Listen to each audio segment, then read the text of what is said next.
5절의 말씀이 되겠습니다. 사도행전 1장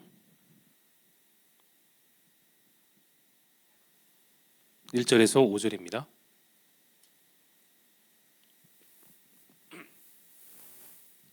다 찾으신 줄 알고 1절부터 5절의 말씀 한 절씩 교독, 마지막 5절은 함께 읽겠습니다. 데오빌로여, 내가 먼저 쓴 글에는 무릇 예수께서 행하시며 가르치시기를 시작하심부터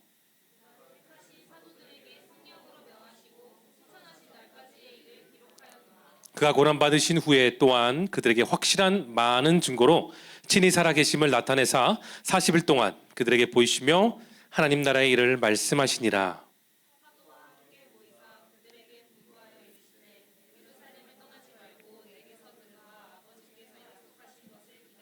함께 읽겠습니다. 시작.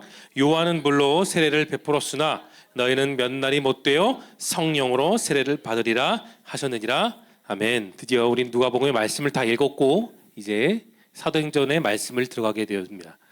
여러분, 우리가 지난 시간까지 읽고 또 묵상하고 나름대로 보았던 그 성경인 누가복음은 누가가 쓴 성경이에요. 그런데 예수님의 12제자 가운데 누가는 가장 똑똑했습니다. 가장 성경적으로도 지식적으로도 뛰어난 사람이었어요. 그는 의사입니다. 의사 출신으로서 또 역사학자로서 많은 것을 잘 배운 똑똑한 사람이었어요. 특별히 사도행전부터 누가는 특별히 잘 들으세요. 육하원칙에 따라 아주 세밀하게 사도행전의 그 역사의 흔적들을 하나하나 깊숙이 들어갑니다. 그래서 더욱더 정확하게, 더욱더 생생하게 그들이 만난, 그리고 그들이 믿는 예수님을 전하는 사도들의 살아있는 역사와 사건의 현장이 사도행전이죠. 누가복음과 사도행전이 그 연결되는 책은 정말로 이 연결고리가 참 여러분 중요합니다. 잃어버린 영혼을 구원하려 이 땅에 오신 예수님의 생애에 대한 이야기가 누가복음이면 여러분, 사도행전은 성령과 초대교회에 세워진 그 교회 역사 그리고 전도가 핵심입니다. 성령, 교회, 전도, 이게 사도행전 전체의 여러분 핵심이에요. 사도행전부터는 물론 예수님도 나오지만 다가오는 성령님에 대한 그 강조가 참 많이 이루어집니다. 여러분, 성령님은 예수님의 영이십니다. 교회의 머리는 예수님이시죠. 그리고 우리를 이곳 서울 길동교회만 있는 것이 아니라 우리가 전 세계로 나아가 우리에게 맡겨진 사명을 감당할 수 있도록 하나님은 우리를 이 교회로 불러주셨습니다. 물론 여기 있는 청년들 가운데는 그렇게 생각하는 청년들이 있을 거예요. 목사님, 우리는 사회에서 직장인인데 목사님처럼 신학을 배우지 않았는데 어떻게 전도자가 될 수 있을까요? 여러분, 예수님의 제자들은 신학대학을 나왔습니까? 성경을 연구했나요? 아니에요. 예수님이 가르쳐 주신 대로 주신 말씀을 묵상하며 그 말씀을 의지하며 성령님의 놀라운 역사를 통해 그들은 복음을 증거하는 증인들이 되었습니다. 그들은 총신대학교를 나오지 않았어요.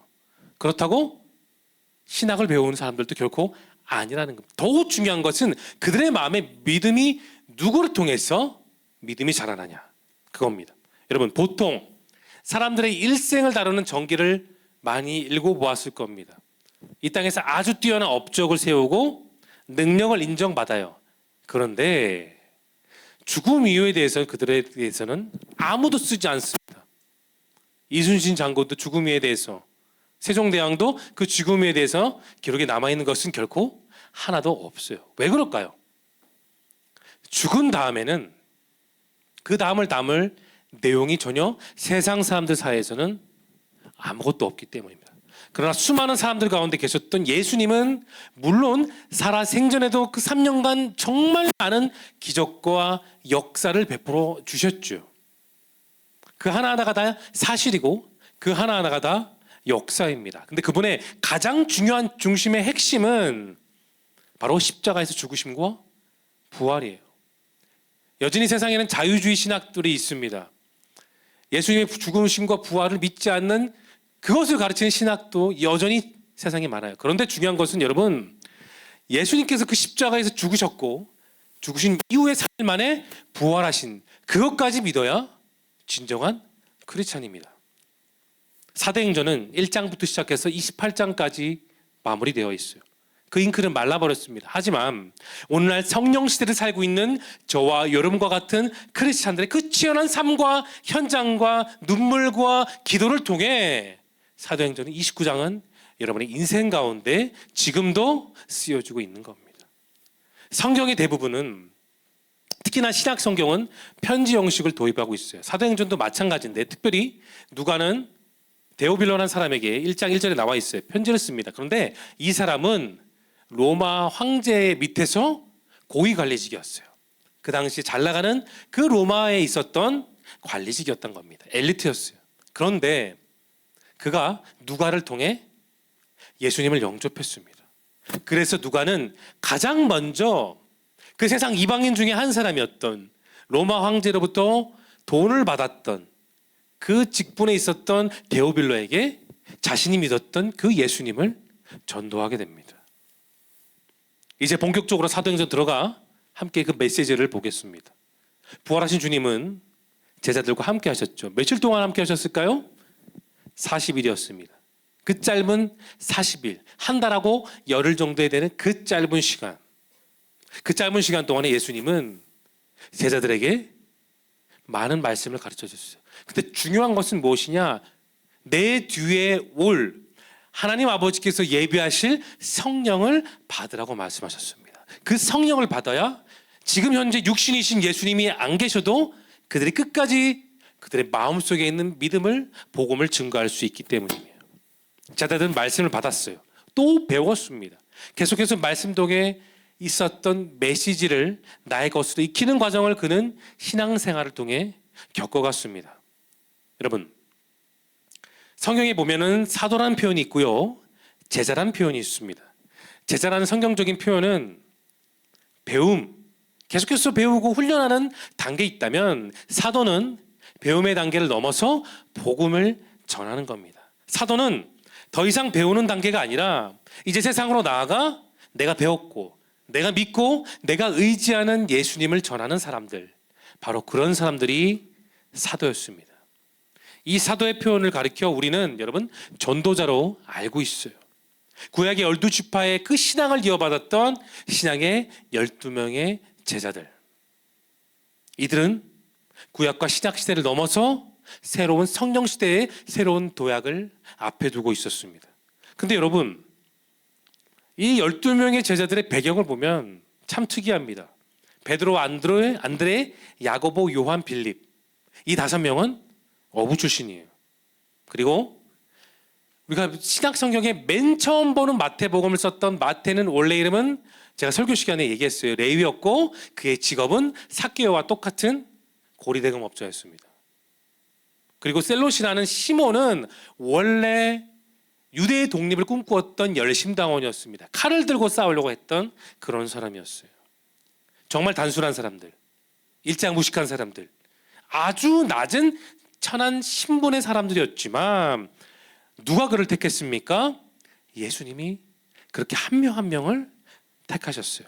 예수님이 택했던 제자들의 조건은 많이 배우거나 많이 갖거나 높은 자리에 있는 사람들이 아니었어요. 가장 낮은 곳에서 가장 낮은 곳으로 임하셨던 그 주님은 그렇게 낮은 사람을 하나하나 택하셔서 제자화하셨고, 오랜 시간 동안에 그 제자화를 통해 그들을 사도로 세워주신 겁니다. 여러분, 신앙생활을 어떻게 해야 될 것인가 늘 고민합니다. 그런데 그 물음을 한마디로 요약하면 하나님의 영광을 위해 늘 감사하는 마음으로 사는 거예요. 영어로 표현하면 For my life only, 내 삶을 위해서 사는 것이 아니라 For the glory of God, 하나님의 영광을 위해 사는 삶, 그런 삶이 우리가 제대로 신앙생활하는 삶입니다. 여러분 잘 들으십시오. 내 욕심, 내 생각, 내 판단, 내 고집, 내 생각들, 내 유익만을 애쓰는 그 세상적인 존재들이 저와 여러분이 아니라는 거예요. 언제나 하나님의 영광을 위해 살아갈 때에 우리는 그 성경 속에 있었던, 그리고 살았던, 그리고 희생하고 죽었던 그 사도들의 신앙을 우리 역시 본받을 수 있습니다. 주님은 40일 동안 계시면서 다시 제자들의 생각을 완전히 개조시키셨어요. 그때까지만 해도 제자들은 아직도 자기만의 유토피아가 있었습니다. 뭐냐? 이제 부활하셨으니까 주님이 다시 부활하셨어. 그러면 우리가 이 로마를 넘어뜨리고 내가 그 위에 올라가 너는 영의정되고 나는 좌의정되면 돼. 그 생각이 지금도 있었다고요. 부활하신 예수님을 만났던 제자들에게 여전히 그런 생각이 아직 있었습니다. 세상을 정복하고 체제를 뒤집는 정치적인 힘이 아니라 주님은 말씀으로 변화시키는 하나님 나라를 다시 가르치셨습니다. 재교육을 하신 거예요. 이것을 위해 주님은 남은 40일 동안 계속 그 12제자들에게 반복으로 숙달될 때까지, 기억날 때까지 가르쳐 주셨습니다. 그리고 그들이 쓰임 받도록, 다시 그들이 넘어지지 않도록, 다시 세상으로 도망치지 않도록, 세상의 유혹에 빠지는 그런 사람이 되지 않도록 주님은 40일간 훈련하셨어요.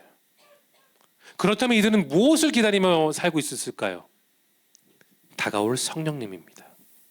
여러분, 말씀과 성령은 결코 분리될 수 없어요.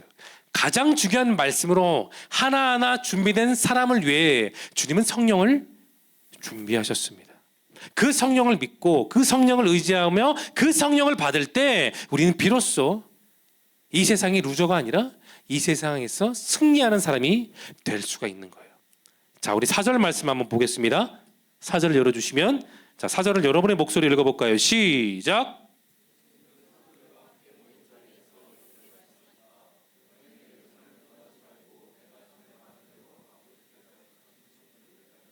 자, 4절을 잘 보십시오. 내리지 마시고요. 예수님이 말씀하신 것은 두 가지입니다. 두 가지의 명령이 있어요. 첫 번째, 예루살렘에 떠나지 말 것. 두 번째, 약속하신 선물을 기다리라 했습니다. 성경에서 그렇게 강조되고 있는, 또는 다양한 목사님들의 설교 가운데 강조되고 있는 이 성령 강림 사건은 여러분, 엘리트 제자, 똑똑한 제자, 신앙생활이 투철한 그런 몇 명의 제자들에게만 성령을 허락하신 게 아니에요. 바로 마가의 그 다락방에서 120명의 여자 남자 성도들이 모여서 기다렸던 겁니다. 여러분, 우리가 주님의 은혜를 공급받기 위해서 내 영혼의 그 빈 공간에 하나님의 생명의 말씀을 제대로 채우기 위해서는 반드시 교회에 모여야 됩니다. 마가의 다락방에 모였던 120명의 성도들처럼 하나님의 말씀을 듣고 또 계속해서 양육하고 받았던 양육을 서로가 나누고, 이런 시스템의 서클이 계속대로 선순환돼야 우리 안에 제대로 신앙이 자라는 거예요. 말씀 들을 때는 듣는 둥하고 소그룹 모임할 때도 그냥 모이다 모이는 둥 만둥하게 되면 우리는 신앙생활에 발전이 없는 거예요. 10년, 20년 지나도 그렇게 해서는 우리 신앙은 결코 발전이 없습니다. 정말 살아있고 역동적인 교회는 말씀을 붙들고 훈련하며 기도하며 살아가는 교회들을 하나님 택하시고 그 교회에 소속되어 있는 사람들을 통해 역사하시지, 모였다가 말고 놀다가 마는 그런 성도들은 하나님 택하시지 않으세요. 단순히 교회 안팎을 새롭게 리모델링하거나 시스템과 시설이 변환된다고 그게 우리를 변화시키는 게 아니라는 겁니다. 중요한 것은 내가 교회로 모이는 거예요. 여러분, 오늘 아까 사전의 말씀에 나왔던 예루살렘에 머물라는 그 말씀의 이유가 있어요.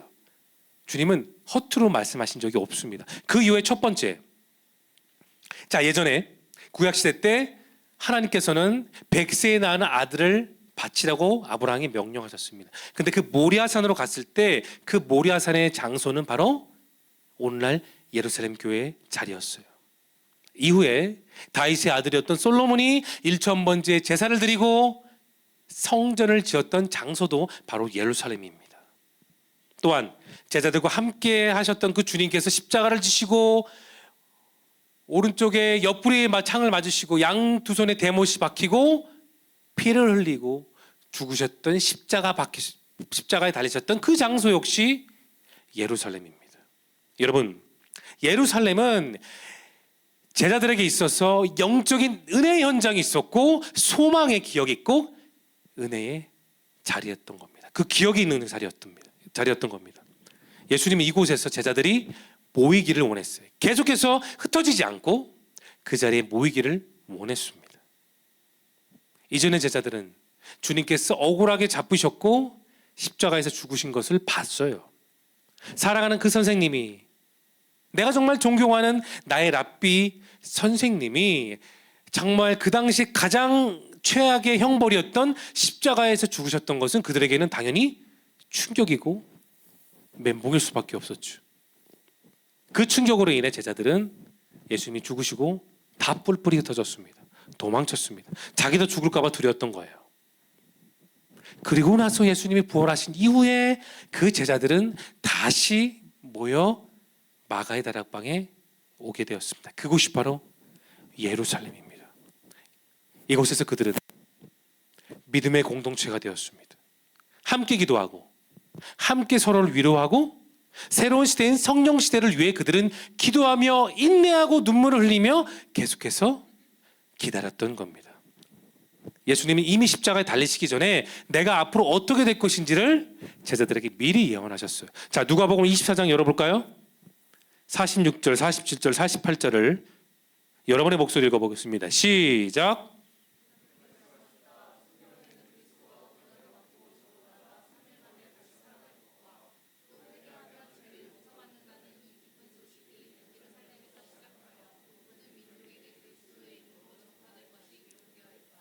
너희는 이 일에 대하여 증인이야. 누구의 증인이라고요? 따라합시다. 예수 그리스도의 증인이다.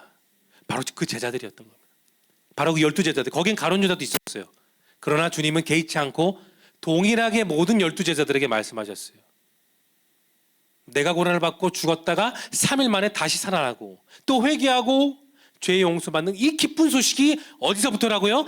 예루살렘에서 시작돼서 유대와 사마리아와 땅끝까지 이르러 너희들이 나의 증인이 된다는 사도행전 1장 8절의 말씀을 예수님은 미리 제자들에게 말씀하신 겁니다. 그렇습니다. 제자는 예루살렘을 떠나면 안 됩니다. 성도는 교회를 떠나서는 안 됩니다. 주님의 자녀는 교회로 모여야 되는 것입니다. 주님께서 약속하신 성령을 받기 전까지 내가, 여러분 각자가 그 말씀하신 성령을 스스로가 받고 경험하고 깨달을 때까지 우리는 교회에 지속적으로 모여야 되는 겁니다. 왜 모여야 된다고요? 주님의 약속을 받기 위해서입니다. 놀러 오는 게 아니에요. 우리는 주님의 약속하신 성령을 우리가 받고 그곳으로 세상에 나아가 승리자가 되기 위해서는 그 첫걸음이 약속하신 성령을 위해 교회로 모여 기다리는 겁니다. 여러분, 현대인들 가운데, 물론 저도 마찬가지겠지만 부족한 심성 가운데 하나가 여러분 조급증이에요. 그런데 아십니까? 인생의 참된 가치는 쉽게 얻을 수가 없어요. 기다림과 땀 흘림과 눈물 흘림이 있어야 됩니다.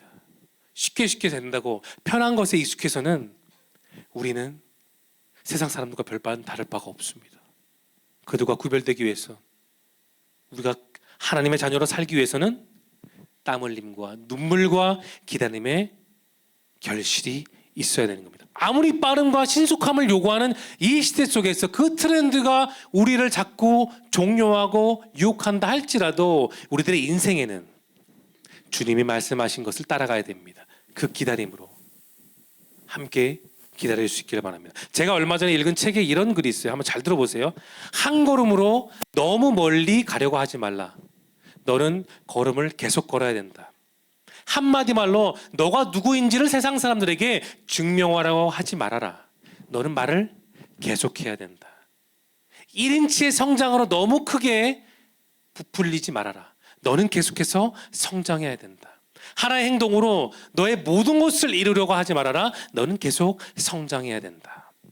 여러분, 계속해서 행동하십시오. 계속해서 여러분이 사랑하는 공동체 안에 모이고 배우고 기도하고 나의 영적인 성장을 위해서 함께 인내할 수 있기를 바랍니다. 바쁠수록, 답답할수록, 하던 일에 조급함이 있고 진전이 없어서 애타는 마음이 있고 눈물을 흘린다 할지라도 우리는 계속해서 기다려야 됩니다.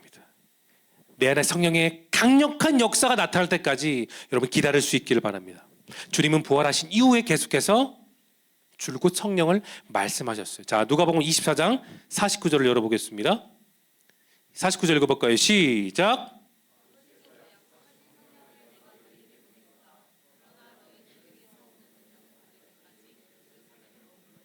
오실 성령님은 약속이 되신 분이었어요. 그렇기 때문에 그 성령이 내 안에 오실 때까지 우리는 잠잠히 기다려야 되는 겁니다. 여러분, 때를 만나려면 그 열매를 결실을 거두기 위해서는 기다려야 됩니다. 그러나 우리는 우리의 기도와 기도 제목과 내 소원이 바로 이루어지지 않는다 해서 너무 쉽게 말합니다. 기도하고 있는데 여전히 침묵하시는 하나님을 인해서 하나님이 원망스럽고 때로는 하나님 밉기도 하고 하나님 정말 살아계실까 의문을 갖기도 하십니다. 여러분, 하지만 하나님은 여러분을 방목하지 않으세요. 하나님은 여러분을 방치하지 않으십니다. 하나님은 가장 좋은 타이밍에 가장 좋은 선물을 예비하셔서 가장 좋은 시간 속에 여러분에게 응답하십니다.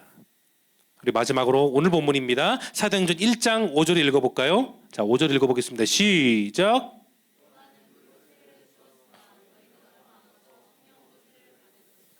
본문에서 말하는 성령 세례는 내 안에 그 성령이 쏟아 부어지는 겁니다. 침례교에서 하는 물에 들어가는 침례도 의미 있겠지만 더 중요한 것은 물로 하는 세례보다 성령을 받는 세례가 우리에게 있어서 더 소중하다는 것. 왜요? 예수님이 그렇게 말씀하셨기 때문이에요. 물로 하는 세례를 넘어서 성령을 받는 그 세례, 우리에게 필요한 것입니다. 이 성령은 내가 원해서 하나님 내가 지금 원하니까 주세요, 그때 받는 것이 아닙니다. 이 성령은 하나님의 방법과 하나님의 타이밍을 통해 우리에게 부어주시는 겁니다. 여러분, 성령은 전적인 하나님의 역사예요. 내가 갑이 아닙니다.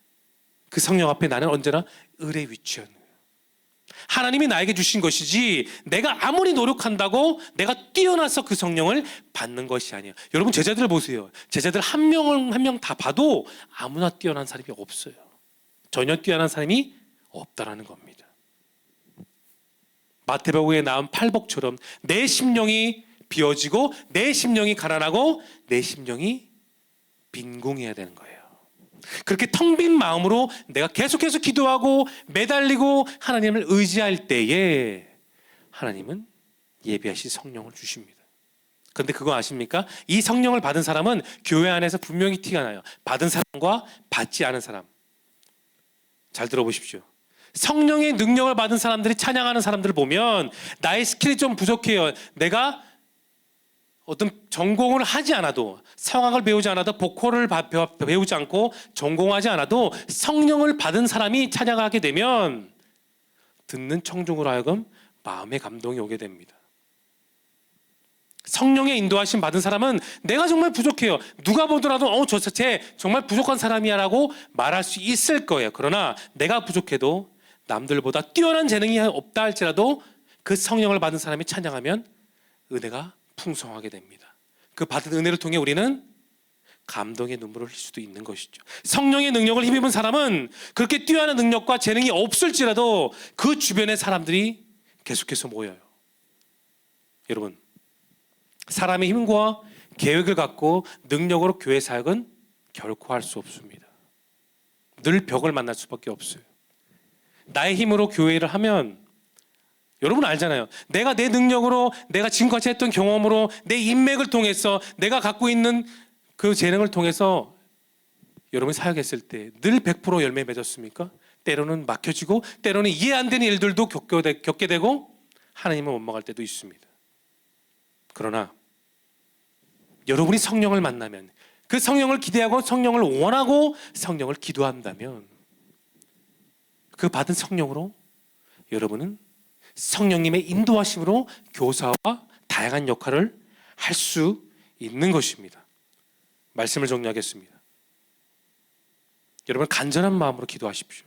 물론 여러분의 소원과 기도 제목을 위한 기도도 필요하지만 이제 사도행전을 듣기 때문에 무엇보다 성령님을 사모하시며 기도할 수 있기를 바랍니다. 그 절실한 마음으로 성령의 임재를 경험하고 그분과 함께 동행하는 여러분 모두가 될 수 있기를 예수님의 이름으로 축원합니다. 기도합시다. 하나님, 저희와 함께 하시는 주님, 이제 누가복음의 말씀에 이어서 저희들은 살아서 역사하시는 부활의 증인이었던 그 12사도들과 수많은 믿음의 선배들에 대한 말씀을 이제 앞으로 듣게 됩니다. 그 말씀 가운데 저희들에게 깨달음을 주시고 성령을 허락하여 주셔서 내 안에 울림과 떨림과 기쁨이 내 안에 날마다 충만할 수 있도록 우리를 붙잡아 주시옵소서. 이 힘들고 어려운 시대 속에 주님의 자녀들로 살게 하시고 믿음이 점점 성장해져서 이 시대를 뛰어넘는, 그리고 성경 속 사도행전의 수많은 믿음의 선배들을 뛰어넘는 영적인 리더들로서 나아갈 수 있도록 주님 함께하여 주시옵소서. 우리 구주 예수님의 거룩하신 이름으로 기도드립나이다. 아멘.